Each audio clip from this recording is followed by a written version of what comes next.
Senior NBA writer Ramona Shelburne joins us now live from her backyard in Los Angeles. Ramona, I know that you've been keeping close tabs on this conference call with the players and then Michelle Roberts and Adam Silver as well. What more can you add to what Woj just told us?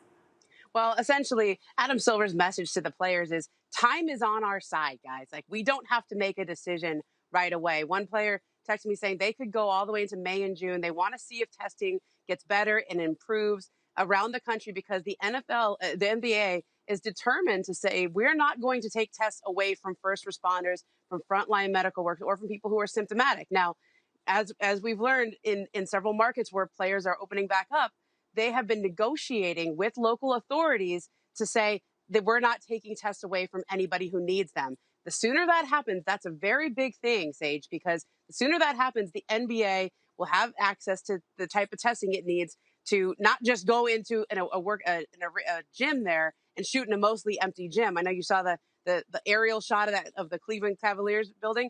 Kobe Altman, their GM, told me that you can go in one door and you have to go out the other door. You basically, there's a refrigerator at the end of the door, and they don't even have doors anymore because you can't touch them. That's a far cry from NBA basketball, right? See how you go in there and there's no door there? They want to limit the contact with surfaces.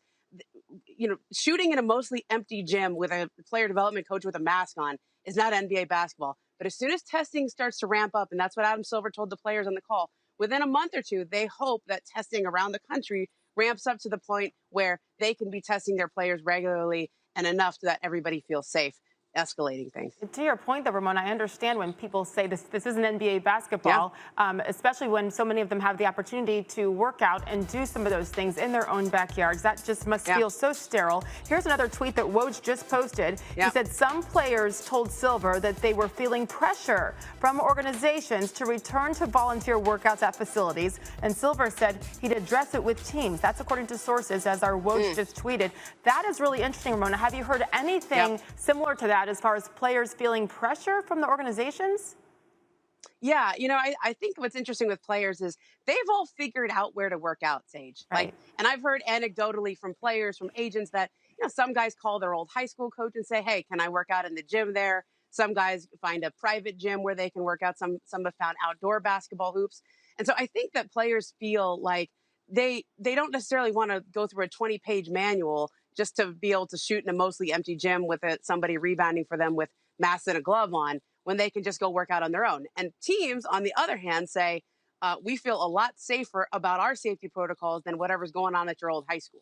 Okay. And that's what's the big issue here. I think the league has right to be concerned about players if they're feeling pressure.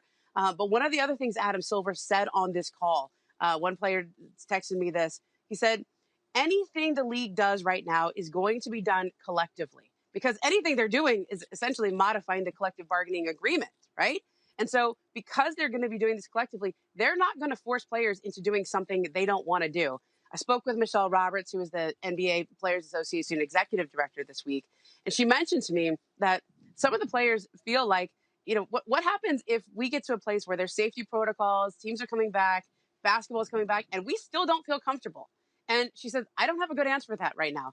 But, you know, that's a question that employers around the country are asking themselves, too.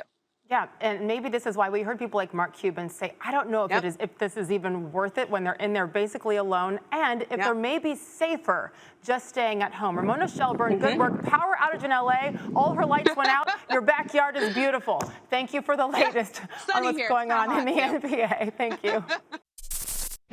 Thanks for watching ESPN on YouTube. For live streaming sports and premium content, subscribe to ESPN+.